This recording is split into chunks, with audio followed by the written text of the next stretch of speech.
اعوذ باللہ من الشیطان الرجیم بسم اللہ الرحمن الرحیم السلام علیکم ورحمۃ اللہ وبرکاتہ۔ امید کرتے ہیں کہ تمام دوست احباب خیر خیریت سے ہوں گے۔ دوستو، کل کے سبق میں ہم حروف تہجی میں سے یہ 5 حروف قاف، کاف، لام، میم، نون، ان 5 حروف کو ہم کل کے سبق میں پڑھ چکے ہیں، اور ان حروف کے مخارج اور ان کو پڑھنے کا جو صحیح طریقہ ہے وہ بھی ہم جان چکے ہیں۔ تو آج کے سبق میں ہمارا جو آج کا سبق ہے، اس میں حروف تہجی کے آخری جو حروف ہے 4، چونکہ یہ یا یہ 2 مرتبہ آیا ہوا ہے، تو آخر جو 4 حروف ہے واو، ہا، حمزہ اور یا، ان کے مخارج کے بارے میں جانیں گے، اور ان کا جو پڑھنے کا صحیح طریقہ ہے اس کے بارے میں جو ہے ہم سیکھیں گے۔ تو دوستو، سبق کو شروع کرنے سے پہلے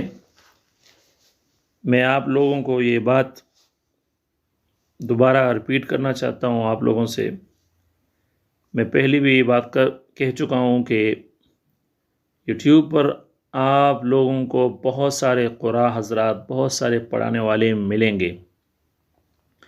لیکن بہت سارے لوگوں کا جو طریقہ ہے پڑھانے کا وہ بہت مشکل طریقہ ہے۔ وہ تجوید کے بہت سارے قواعد اور بہت سارے جو ہے وہ بیان جو ہے اس میں پڑھاتے ہیں، کہ جس کی وجہ سے ہر بندے کو، پھر عام لوگوں کو جو ہے وہ سمجھ نہیں آتی، اور وہ اچھی طریقے سے وہ سمجھ نہیں پاتے حروف کو، یا جو حروف تہجی ہے، یا پھر قرآن کو بھی۔ تو اس لیے پھر وہ دل جو ہے وہ دل توڑ بیٹھتے ہیں، اور پھر جو ہے وہ چھوڑ دیتے ہیں اس کو۔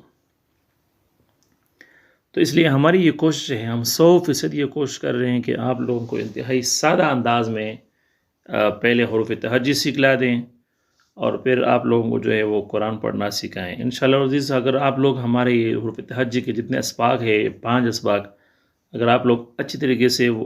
دیکھ لیں ان کو، اور آپ لوگ اس پر پریکٹس کریں، تو یہ ہو ہی نہیں سکتا کہ آپ لوگوں کو وہ پڑھنے کا طریقہ نہ آئے، قرآن پڑھنے کا۔ چونکہ اگر آپ حروف تہجی صحیح طریقے سے سیکھ لیں گے اور صحیح طریقے سے پڑھ لیں گے، تو پھر قرآن پڑھنا آپ کے لیے بہت ہی آسان ہے۔ تو چلتے ہیں جی سبق کی جانب۔ ہمارے آج کا سبق کا پہلا حرف ہے واو۔ واو کا جو مخرج ہے، اس کا مخرج منہ کا جو درمیان کا خالی حصہ ہے وہ ہے، یعنی واو کو ہم منہ کے خالی حصے، یعنی درمیان کا حصہ، وہاں سے پڑھیں گے۔ زبان کو جب ہم ہوا میں رکھیں گے تو یہ واو خود بخود ادا ہوگا، جیسے واو واو۔ اور اس کو بھی ہم ذرا زیادہ لمبا کریں گے، یعنی جب ایک ہاتھ کی 5 انگلیاں 2 مرتبہ گنیں گے تو تب جا کے واو صحیح طور پر ادا ہوگا، جیسے واو واو۔ اگلا حرف ہے ہا۔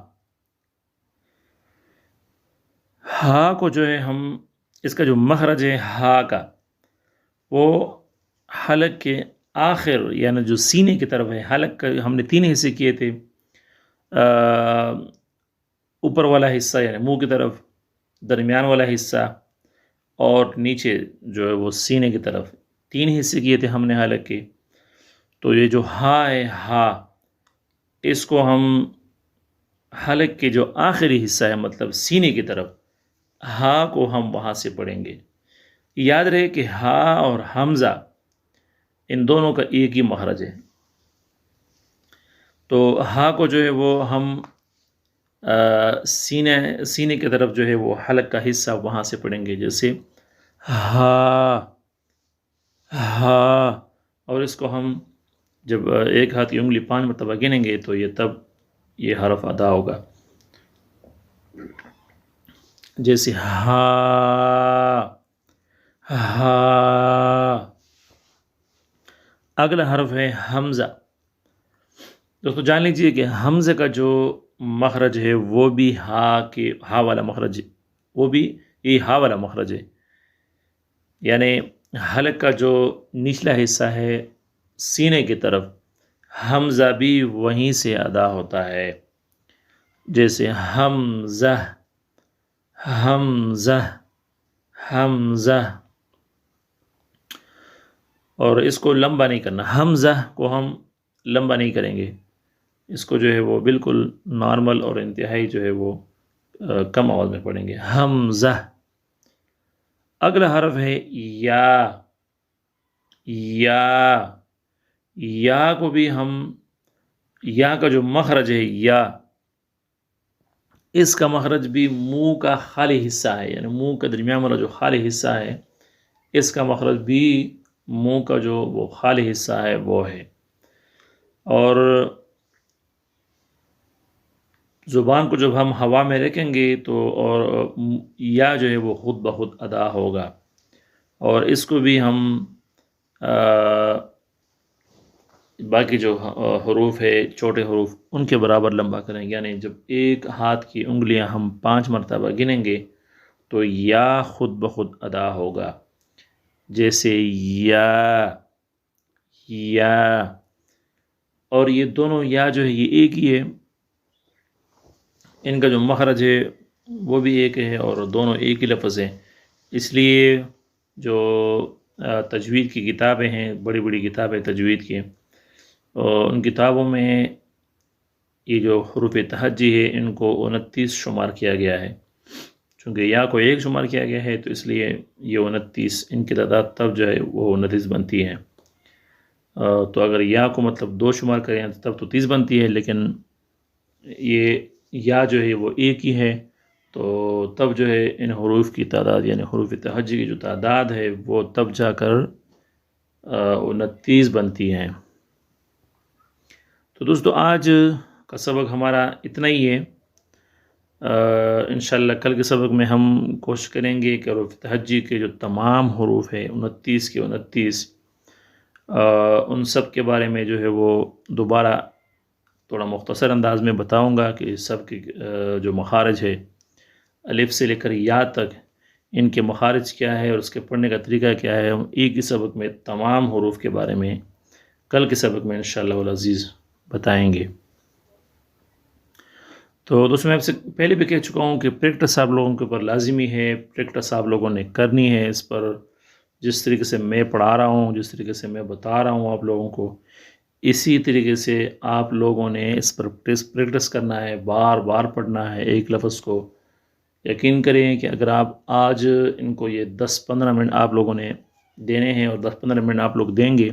میری مکمل ویڈیو دیکھ کر آپ لوگوں نے ایک دفعہ پھر پریکٹس کرنا ہے، ان کو جو ہے دہرانا ہے آپس میں اپنے جو ہے، تو انشاءاللہ العزیز یہ ہو ہی نہیں سکتا کہ آپ لوگوں کو جو یہ حروف ان کا جو پڑھنے کا صحیح طریقہ ہے وہ نہ آئے۔ تو ہر چیز کے اندر جو ہے وہ پریکٹس جو ہے وہ ضروری ہوتا ہے ہر چیز میں، تو اس لیے اس میں پریکٹس لازمی ہے، پریکٹس آپ لوگوں نے لازمی کرنا ہے، اور اگر کوئی چیز پھر اس میں سمجھ نہیں آتی، کوئی لفظ یا کوئی حرف جو ہے ان حروف میں، یہ جو 29 حروف ہیں ان میں سے اگر کوئی حرف آپ لوگوں کو سمجھ نہیں آتا تو وہ آپ پوچھ بھی سکتے ہیں، کمنٹ کر کے آپ پوچھ سکتے ہیں، یہ لفظ یہ حرف جو ہے ہمیں نہیں آتا، اس کا طریقہ بتا دیں اور اس کا جو ہے وہ مخرج کے بارے میں بتا دیں، اس کا جو پڑھنے کا صحیح طریقہ ہے وہ بتا دیں، تو انشاءاللہ ہم وہ بھی بتائیں گے، اور ساتھ ساتھ انشاءاللہ ہم کوشش کریں گے کہ جو اگلے تختیاں ہیں وہ بھی انشاءاللہ ہم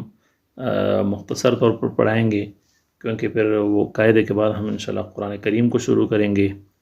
اور قرآن کریم کے اوپر آپ لوگوں کا جو ہے آپ لوگوں کو پریکٹس کروائیں گے